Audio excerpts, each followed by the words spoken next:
Welcome, everyone. Thank you so much for being here. And happy Beltane.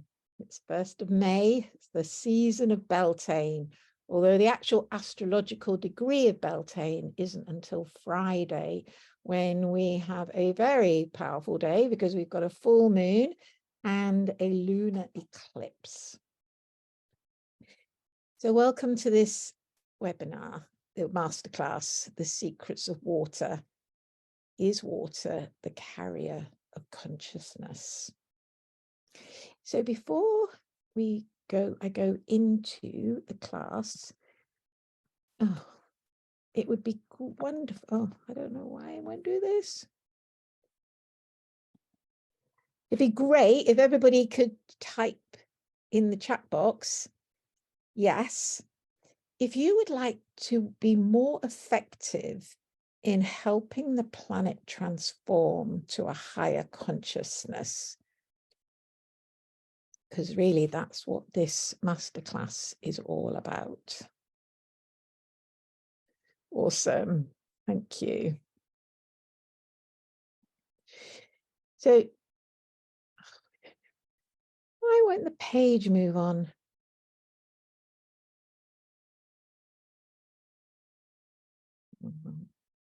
Do it by hand again. So the challenges that I see in the world, and what maybe you see or even you're experiencing, is that life feels very unpredictable and possibly in control of you, rather than you feeling like you're in control of your own life. And maybe you have an ongoing health issue. Or maybe you find that your energy gets really depleted in certain situations or with certain people. Or maybe you're really anxious about the toxicity of the planet at the moment. And all of these create a sense of discomfort, if you like, within ourselves. And I would like to suggest that what I'm going to share with you today will help us to relieve that, so that we can actually fully embody the desire that we have, so that we feel fully empowered to make a difference in the world, and that we have more control over our well-being, and that we're able to change and hold energy in very challenging situations, and that we see a planet of beauty and harmony and health and wonder. Sometimes people call this heaven on earth, and I believe that we do have the potential to achieve heaven on earth. And I believe that we get there from these challenges to our desire by understanding and working with the secrets of water. But why is this important? Well, we know that currently the state of water on our planet is actually quite toxic. You know, we just have to think about the oceans and, you know, the tap water.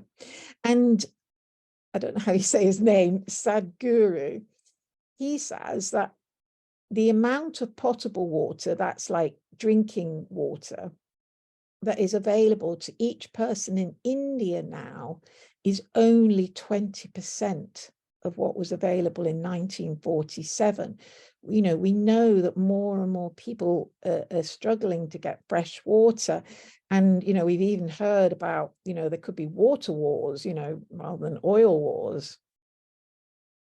We also know that there's an increasing use of pharmaceutical drugs in order to suppress symptoms, rather than actually helping people to overcome the health issues that they have. And we also know that data storage, technological data storage, is now exceeding the capacity. You know, they're having to build ever bigger and bigger storage facilities for all the electronic data that is being created. And, you know, why is it really important now? Well, I believe that we're going through a very rapidly evolution of our planet, and that we're going through what is called a paradigm shift, where we're transitioning from one state to another very, very rapidly. We know, you know, that we're moving into the age of Aquarius, where we're going, it's not about top-down control anymore. It's now about bottom up and about having individual responsibility. And in biology, they're no longer able to just work on, you know, the sort of biology that we learned at school, where you look at, you know, whole organisms and whole cells and things.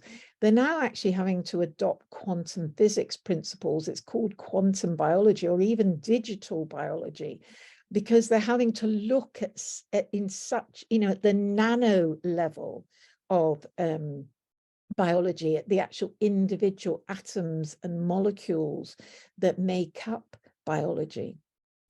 And technology is now researching water to use it for data storage and transmission of information.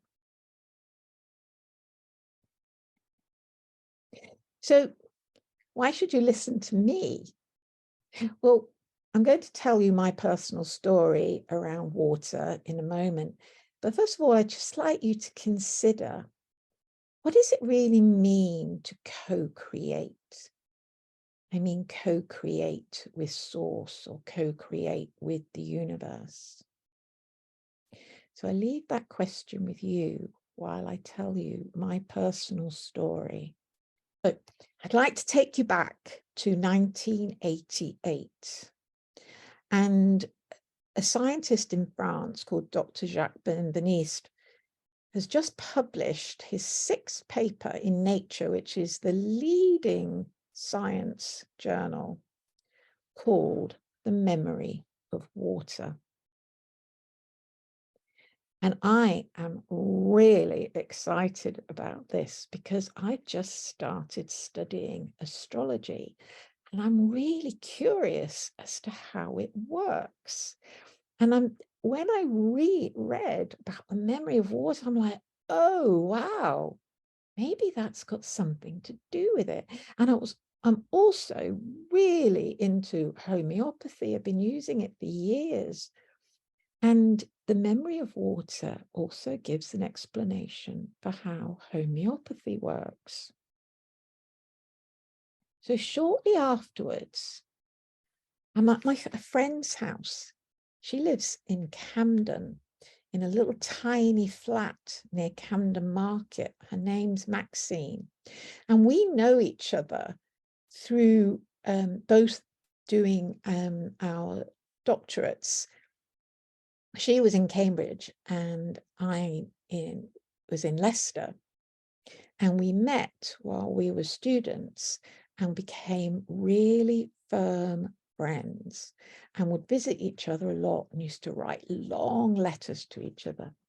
So I'd come to visit her in Camden, in her little flat, which is absolutely stuffed full of bookcases. She's really into reading, and she's always listening to classical music. She's really into opera, which I don't quite get. I mean, you know, like, we're in our mid-20s and I'm like, really, opera? Very, very intelligent woman. She looks a lot like Keira Knightley, very tall and slim, and with a very similar voice. Anyway, I love her to bits. And we always have fantastic conversations and a lot of fun. So I'm really, really excited to ask her about this paper, because she is a sub-editor for Nature. After she finished her PhD, she got a job with Nature as a sub-editor. I'm so excited. Maxine, I can't wait. I'm so excited about this paper. that's come out about the memory of water. It just makes sense, you know, the homeopathy that I use and the astrology that I'm studying. Oh, right. Yeah, well, Deborah, we're actually having to refute that paper. Yeah, my boss, John Maddox, he went out to France to the lab and took a magician with him and a special sort of detective. And they went out to watch this guy doing these experiments and to actually validate that this was proper science, you know, and not. And they came back and they said it's all a hoax, it's all pseudoscience, and they're going to publish a piece in Nature refuting the whole work now, and it's all a load of rubbish and load of woo-woo, load of hype. And I was like, wow, this guy's a really established scientist. You've already published 5 papers by him. Yeah, well, we can't go with this one. This is absolute rubbish. Ooh.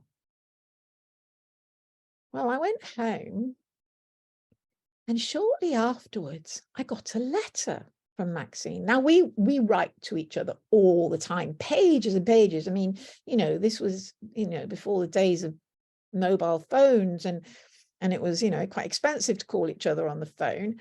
I'm not sure I even had a phone. So we used to write these long letters to each other. And I got this letter from her. Dear Deborah, I'm sorry, I no longer want to be your friend. Please don't reply. I don't want to have anything to do with you again. Wow. I was devastated. Just absolutely devastated. She was my best friend. And I knew it was to do with this disagreement around the memory of water. And, you know, I felt so torn because, you know, I was a scientist as well. But my gut feeling was so strong that there was something in this. So that was it. I never, ever heard or spoke to her again. Shortly afterwards, a friend had taught me how to make flower essences. And I was starting to make a lot of them. And after I'd made a few, and sort of really got into the process of how to make them and how to work out what they were for, I started teaching people how to make them in workshops at camps and festivals and things. And in the end, that was how I made all my essences. They were all made in groups because they were called unitive essences. They were all about bringing the individual into oneness, back into wholeness, and bringing groups of people into oneness. And one day I was visiting, I was seeing a therapist because I had a few health issues myself.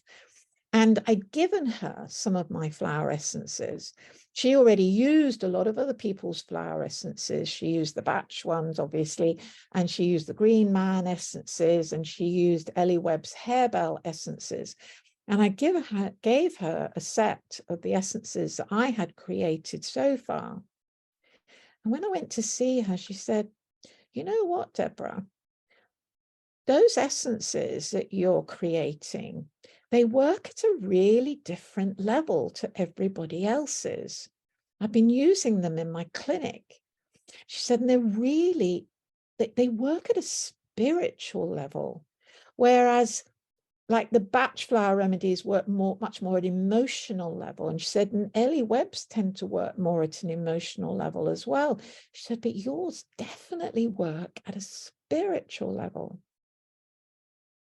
Well, having been told that, it was like, you know, that obviously, you know, really galvanized me to start doing more with them.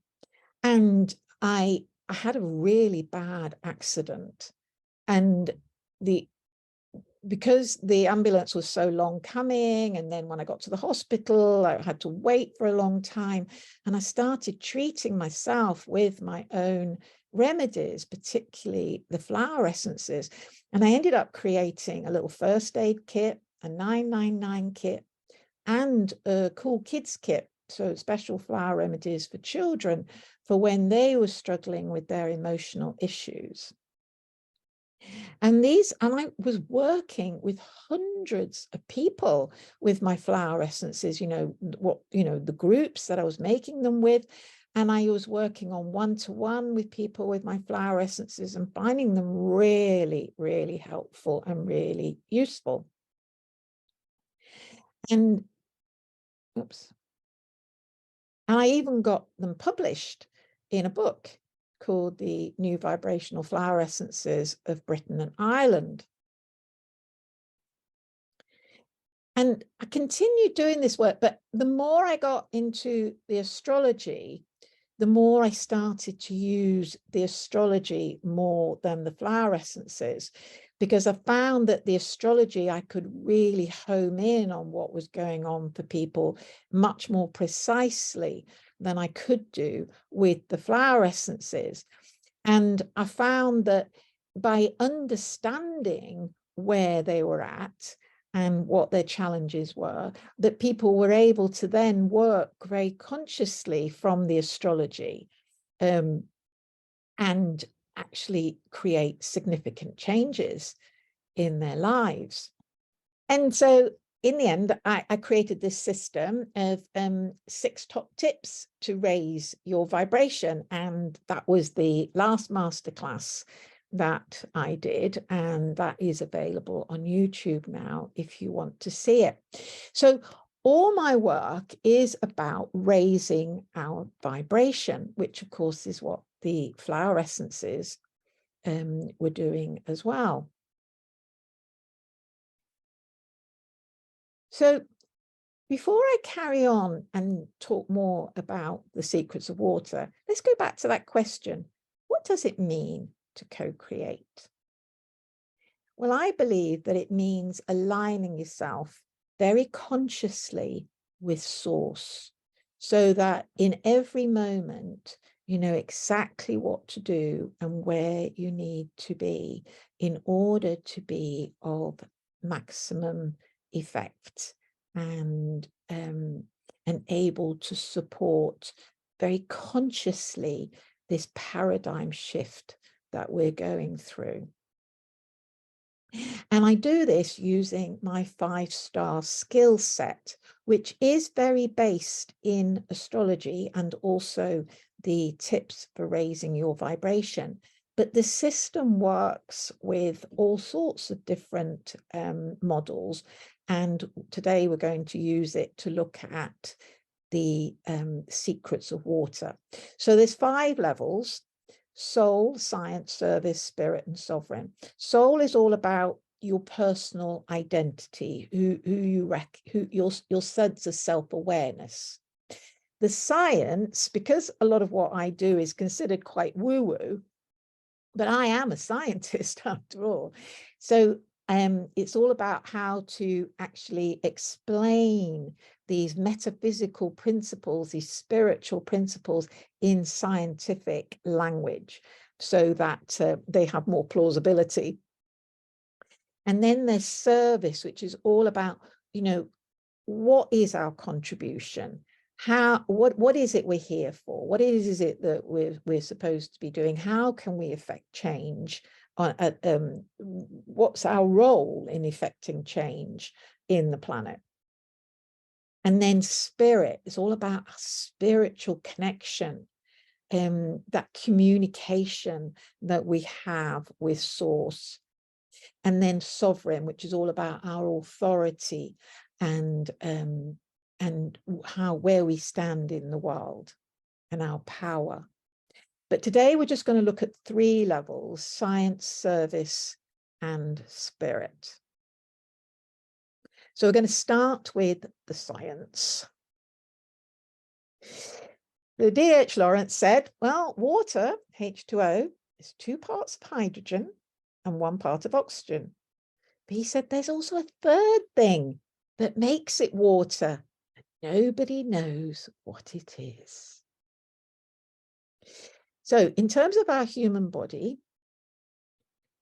about 56 kilos of an average body weight of 80 kilos is water. Can you imagine 56 kilos of water?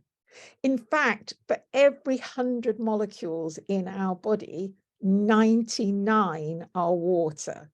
So if you were to sort of like, you know, like on an abacus and going through each molecule, you go water, water, water, water, water for 99 times. And then you might go protein, water, water, water, water, water. Oh, calcium, water, water, water, 99 times. We're basically like a jar of water with a few particles floating around in it. And in terms of the planet, 71% of the surface is covered in water. And of the total water on the planet, 96.5% is in the ocean. So it is salt water. And of the remaining 3.5%, 69% is held in ice. So there's very, very little free-flowing fresh water on the planet. And in fact, by mass, water is only 0.02% of the total Earth's mass. And yet we know that it's absolutely vital for life. So let's go a little bit of school chemistry. You probably remember that water is H2O. You've got 1 oxygen and 2 hydrogen atoms bonded together. And these are charged, these molecules are charged because they share electrons, but the electrons tend to shift to the hydrogen atoms, leaving the oxygen slightly positive and the hydrogen slightly negative. And because you've got this polarization of charge, it means that water molecules attract each other from the positive to the negative. You remember opposite charges attract. And this charged effect of water is part of the secret of why water is so special. The other reason it's really special is because it's such a tiny molecule, it actually exists in 3 states, and it can exist in 3 states all at the same time. So we've got the gaseous state, the liquid state, and the solid state. So in the gaseous state, in steam, the molecules are like all over the place, yeah? You know, you remember that Brownian motion from school? They're very, very random motion, buzzing about. They've got loads of energy and they're buzzing about all over the place. In actual liquid water, there are some bonds now that hold the molecules together. Not so that it's too rigid, there's still a lot of flow and movement, but they are connected to each other. And then finally, in ice, they form like a crystal. And this crystal is actually really similar to quartz. And if you think about quartz, like if you think about like crystal radios and crystal watches, you know, crystals are able to they're able to translate energy. They're able to carry electrical signals. So this is another part of the secret of water. And of course, ice and quartz have what we call a 6-fold symmetry, which is what we see in snowflakes. However, now, I'm not exactly sure when this research was done. Dr. Gerald Pollack didn't publish it until the early 21st century, but there was a guy talking about it in the late 80s. They discovered a 4th phase of water. Now, this phase exists when water is up against what's called a hydrophilic surface. Hydrophilic means water loving. So you've got your water sitting against this surface. And what they discovered was that between the bulk of the water and the surface, there's this really thin layer, less than the thickness of a hair, of water, which is in a sort of gel-like consistency. And this gel-like consistency consists of hexagons of water molecules sort of lying stacked over each other. So they've got electrostatic bonds holding the hexagons on top of each other, but enough that they can move a little bit. And then, of course, you've got the tight bonds in the actual hexagon itself holding that shape. And this fourth phase water has got numerous names. It can be called structured water or EZ water, or the Americans call it easy water, hexagonal water, coherent water, crystalline water. And it just exists in this very fine layer. But because of the way that the charges are arranged, it has a slightly different chemical composition. It's H3O2 rather than H2O. And this gives it a slightly negative charge. Just remember that one, slightly negative charge. So what Gerald Pollack was supposing was, that we could actually use it as like a battery source, because obviously if you've got something with a negative charge, you've got something else with a positive charge, you can have electricity going across. So he was sort of proposing, that this could be used as a form of energy source, free energy source. But what makes this fourth phase really special is that it embodies the golden ratio. So let's have a quick look at that in case you don't remember what that is. So you remember, you've probably seen that diagram before with the spiral, and you'll have seen Leonardo's diagram of the Vitruvius Man. And these are all based on a ratio which comes from a series of numbers called the Fibonacci series, where every number is the sum of the previous two numbers. So in fact, so 2 is actually, that should have had another 1 in it. Sorry, I made a mistake there. You start with 0, then you add a 1. 1 and 0 is 1, should have another 1. And then you got 1 and 1 is 2. 2 and 1 is 3. 2 and 3 is 5, etc. And when you put, not so much at these small numbers, but as the numbers get bigger, when you put, say, the 21 over the 13, you end up with a ratio called pi. And I've written it as 1.618, but actually it's not a perfect number. It recurs forever. It never stops. It's like an infinite number. And this is called the golden ratio or God's ratio or the golden mean. And it's used in art because when we are, as a human being, when we see this ratio represented, it gives us a sense of, it's very aesthetic. It gives us a sense of beauty and harmony. And you see it throughout nature, particularly in plants called phyllotaxis. We see it in constellations, in galaxies, in the shell, in the spiral of the shells, and it's really, really common throughout nature. It's like the sacred geometry of nature. And water in that hexagonal shape embodies that ratio. So here's rather an interesting quote by a very interesting scientist called Dr. May Wan Ho. She's English, and she's one of the few who is still alive talking about the structured water. Most of the people who did all this research on structured water are now dead. There's very little research being done now. And of course, in general, the science field are poo-pooing it. But she says that the golden ratio orchestrates all nature's cycles to create what she calls organic space-time, and is at the core of our fractal universe of infinite dimensions that looks and feels four-dimensional.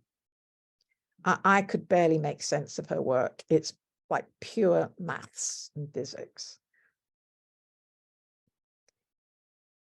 And even, 500-600 years BC, I don't have to say his name, Thales of Miletus or whatever, he said that water is the principal factor creating nature. So if water embodies this golden ratio, and obviously water preceded life, does the structure of water determine the repeated patterns of life? It's a plausible theory as far as I'm concerned, but there is certainly no proof. So you may have heard of Victor Schoberger, don't know how you say his name. He was an Austrian forester who observed nature, and he was particularly interested in the flow of water. In fact, he was called the water wizard. And he was particularly interested in how water naturally flows in a spiral. Water in its natural form, in untamed water sources, exists as structured water, as hexagonal water. And we can find this in springs and waterfalls, glacier melt, rain and oceans, and in healthy cells, healthy animal cells. But this structure is destroyed by stagnation, just leaving water standing, poor storage, artificial lighting, plastic bottles, man-made riverbanks. When you see how water is channeled and they've made concrete sides and, even a concrete bottom, and then they wonder why we get flooding.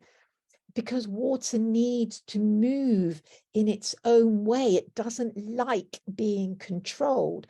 And it particularly doesn't like being controlled in, water pipes, particularly when they've got right angle bends. It tends to make the water molecules clump. And water does not like bad vibration, bad thoughts. There was an incident in the 60s where a group of people got together, scientists, to plan chemical warfare. What they were going to create and what damage the chemicals would cause, what chemical weapons were going to be designed. So they sat around a board table. They've got a carafe of water in the middle of the table. They're drinking their water, and they're discussing basically how to destroy humans, how to destroy life. The next day, they all went down with some strange, what seemed like food poisoning.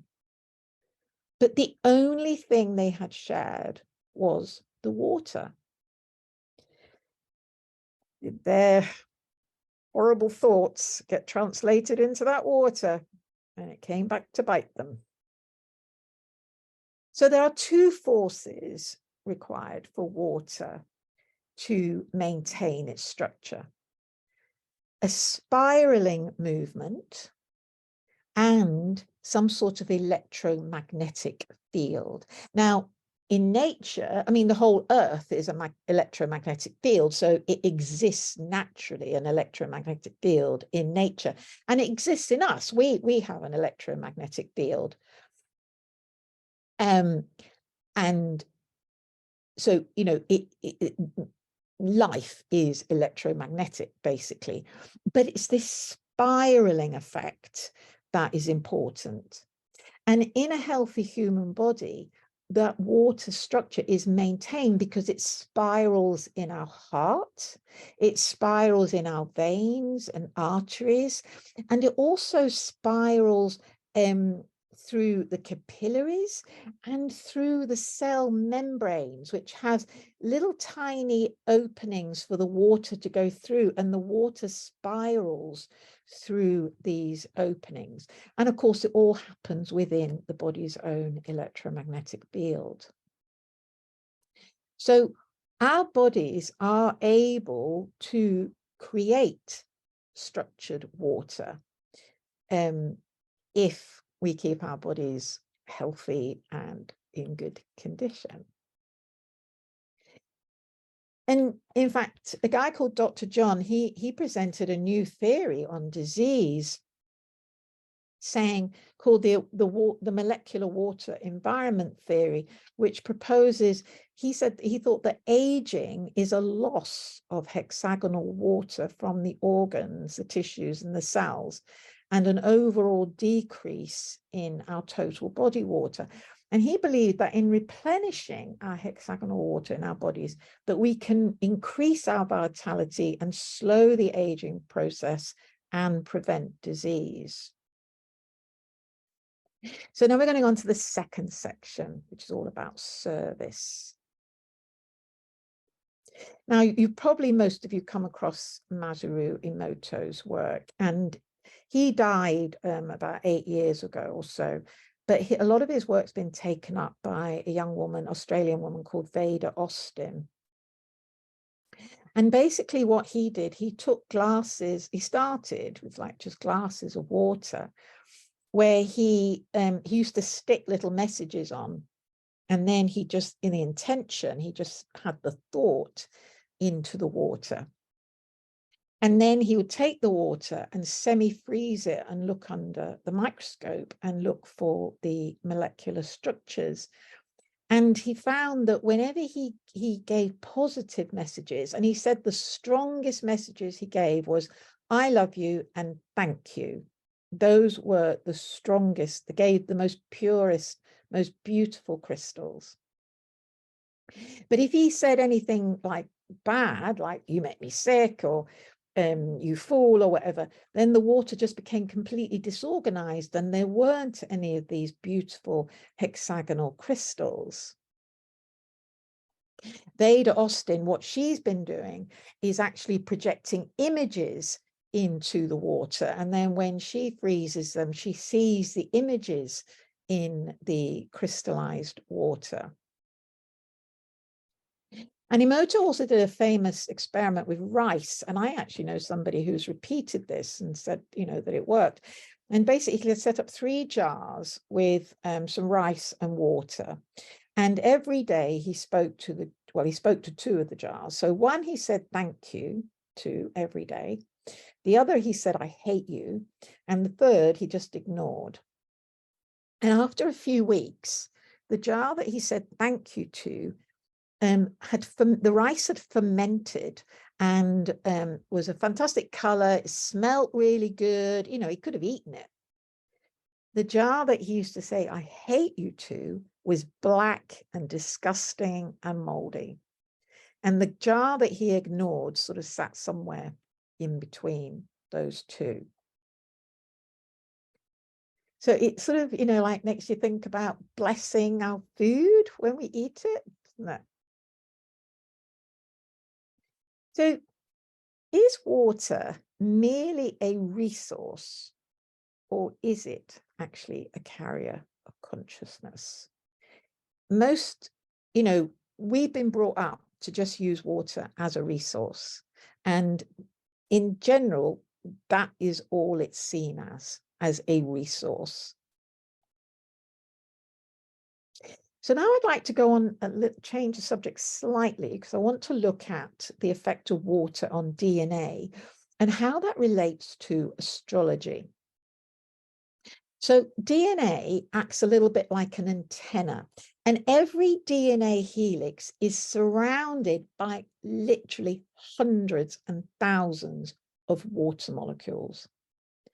And when they're hit by light energy, and remember that we are light beings, light penetrates us, light does penetrate our bodies.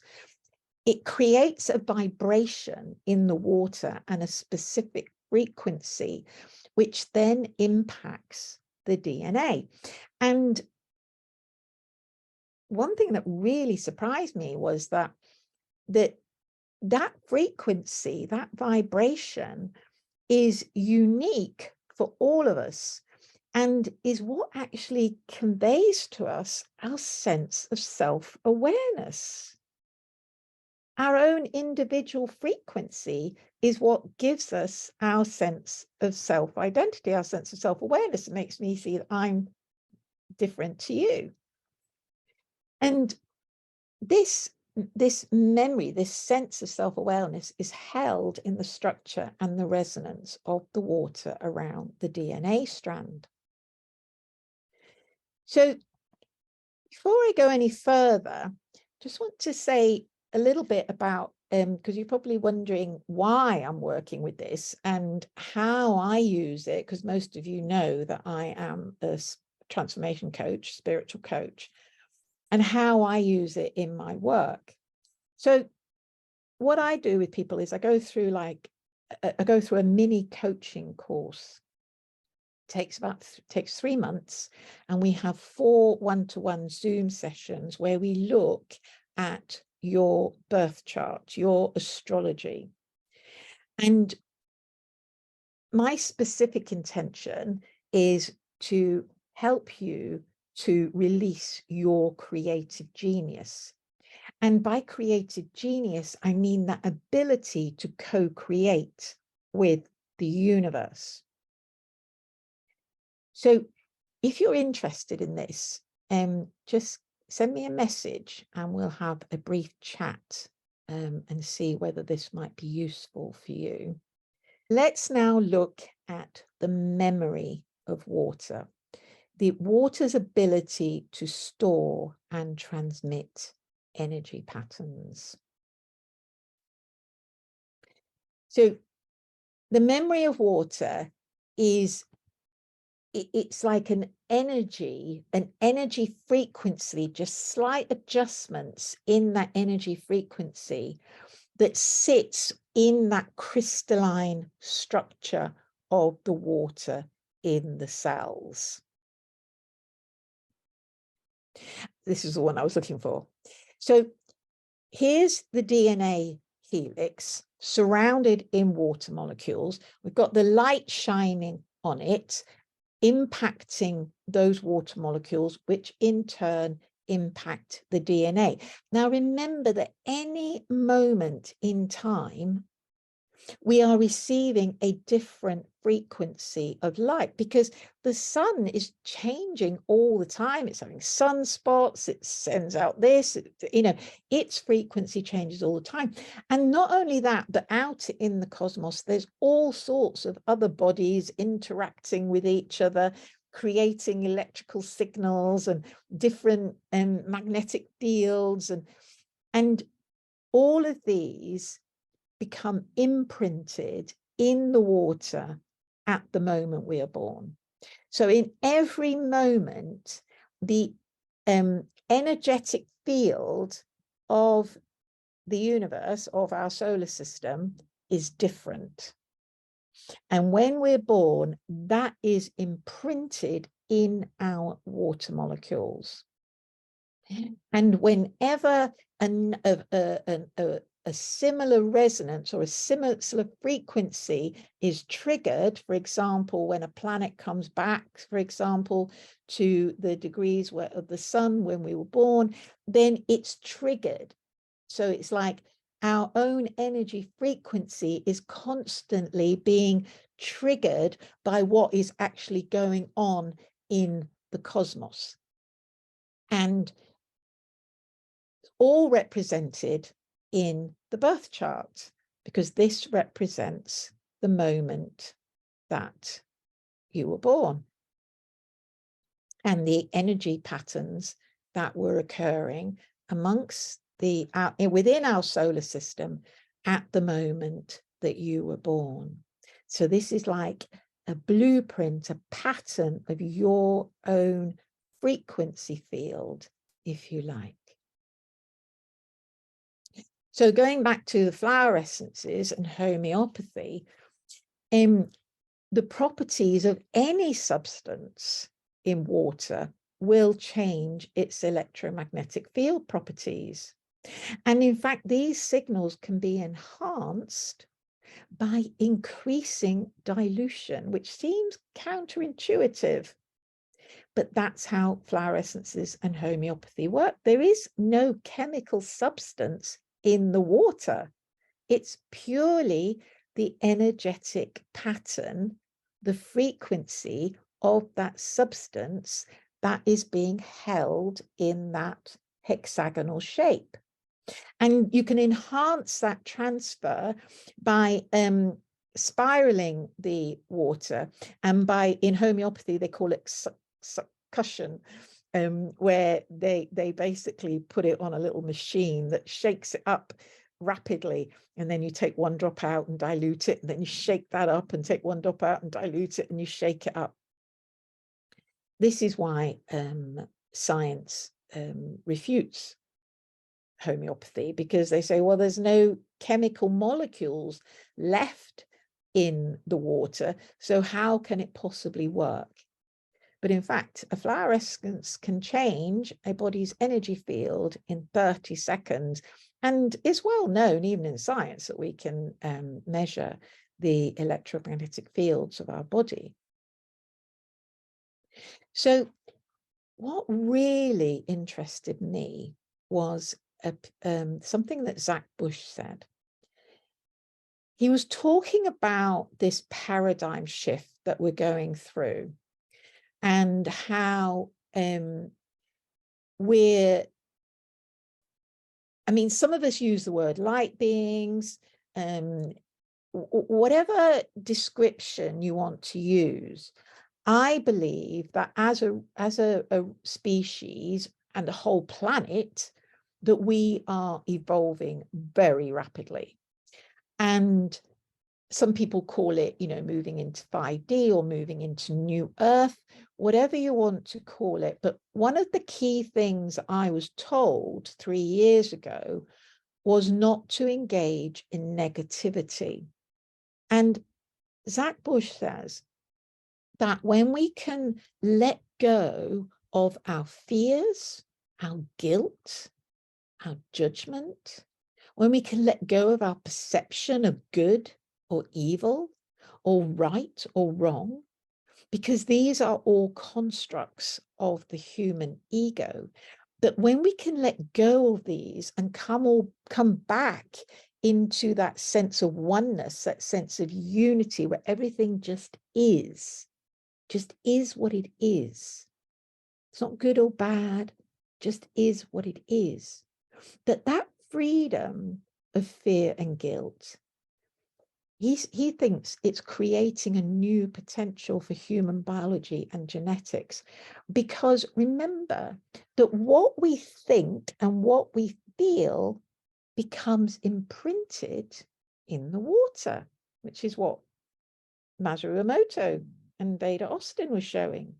So if we're experiencing fear and guilt, and this is good and that's bad and then that's what we're imprinting in our own water. So if we can imprint just love and gratitude and acceptance and oneness and wholeness and all those positive states into our water, what happens is it changes the DNA, because most of us have got damaged DNA, from toxics, pollutants, radiation, we've all got damage in our DNA.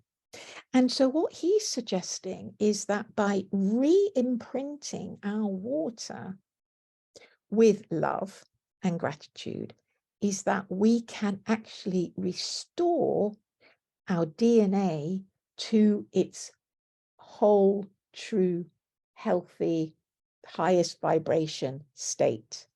And we can actually lose the trauma that is stored in our bodies. And that in doing that, that is how we then increase our own light, if you like, our own energy. We raise our own vibration. And so that we are more able to consciously go through this paradigm shift that the whole planet is going through. And he says we can just reshape water through meditation and prayer and consciously co-creating a new, I was going to say universe, but new planet, new awareness, new consciousness, or at least upgrading our consciousness. How can we ensure that we have more structured water? We can treat water with vortices and spirals, with magnetism, sunlight.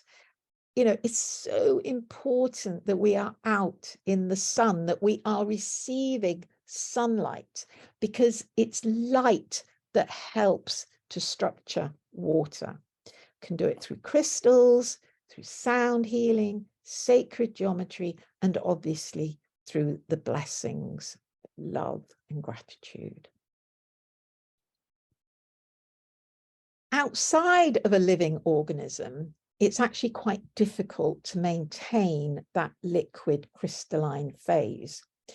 But I don't know if you are aware that, you know how in ancient civilizations, they used to store things in what I used to call an amphora. It's almost like an egg-shaped container. And I always wondered why. You know, that must be much more difficult to make than a straight-sided clay pot.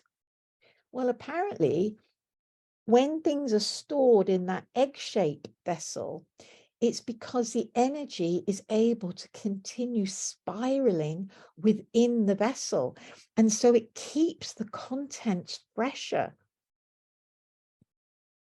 and keeps the water alive. So water is the ultimate carrier of information, and it's definitely being researched now by technology as a way of storing technological data and transmitting technological data. This is really recent. In fact, it's the only recent work other than Veda Austin that I've actually found on the energetics of water, is about using it in technology. But if we look at it, you know, from that more subtle level of spirit, next time you see a body of water, ask yourself, what message is this water carrying? Where does it come from? And where did that message come from? And, you know, where is it going? And what's it saying to me? So there's a very interesting book. I'm going to give you a list of some of the resources I've looked at in a moment. But this woman called M.J. Pangman, and she said that life can be defined as an organism's ability to maintain its liquid crystallinity.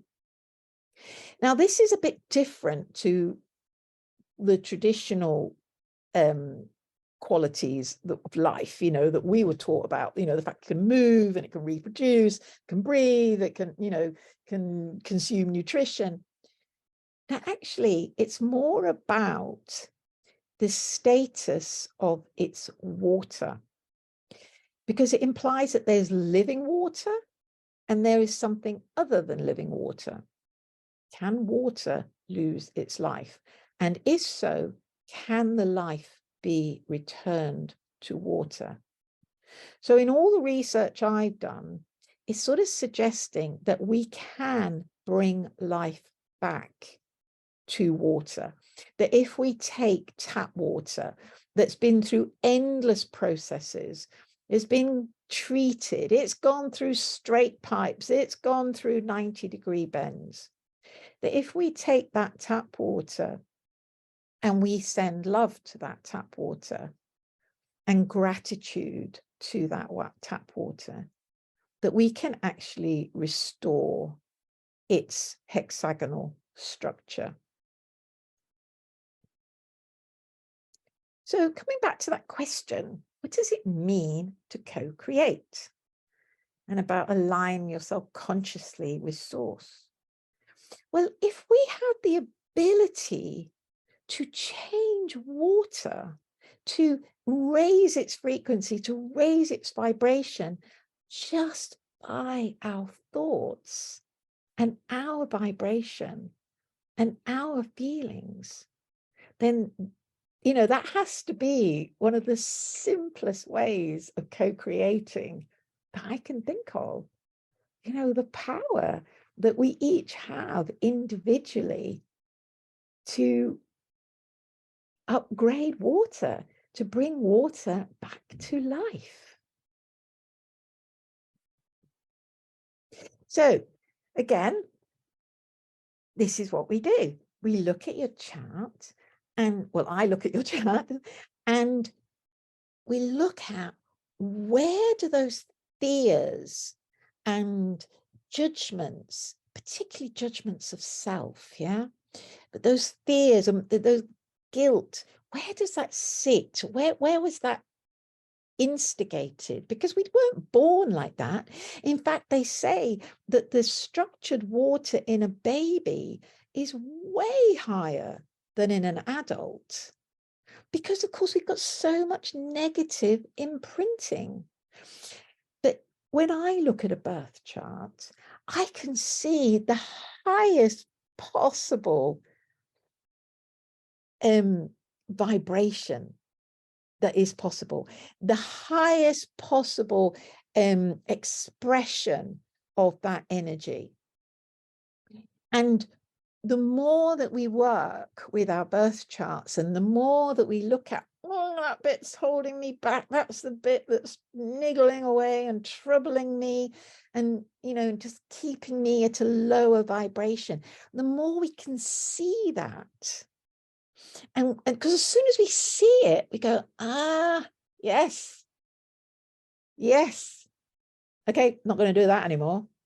Going to start reprogramming that old patterning. They're going to let go of that fear. It doesn't serve me anymore. I don't need to feel guilty. It's a wasted emotion. And it's undermining not just our own energy, our own vibration, our own water frequency. It's not only dissolving our own beautiful structured water and therefore aging us in the process, but it's actually affecting all the water on the planet. We're co-creating disease if we're not looking at the way that we actually reduce our own vibration. So again, it's a mini coaching course, just 3 months, 4 sessions to release what I call your creative genius. And if you're interested, just message me and we'll have a call to see whether this is going to be something that you would enjoy doing. So as I said, these are the sources of information that I looked at. As I said, Dr. Jacques Benveniste, his career was destroyed by nature, absolutely destroyed, and he died a few years later. Dr. Luc Montagnier, now he got a Nobel Prize for his work on identifying the HIV virus, and then he went into the memory of water, and people were like, what, have you gone mad? They thought he'd lost his mind. They thought he'd got dementia or something. And he was like, no, there is something in this. And he reproduced all Jacques Benveniste's work. And this MJ Pangman, she has a book called Dancing with Water. Dr. Masaru Emoto, his book, The Hidden Messages in Water. Dr. Mei Wan Ho, she has a book called The Rainbow and the Worm, The Physics of Organisms. Again, it's all about structured water. And then Veda Austin, who talks about the secret intelligence of water, and you can find her in social media. So I'd also like to share that all my masterclasses are now available to watch on YouTube. And you just have to search for Dr. Deborah Moore Spiritual Masterclasses, and remember to subscribe. That would be awesome. Thank you, and share.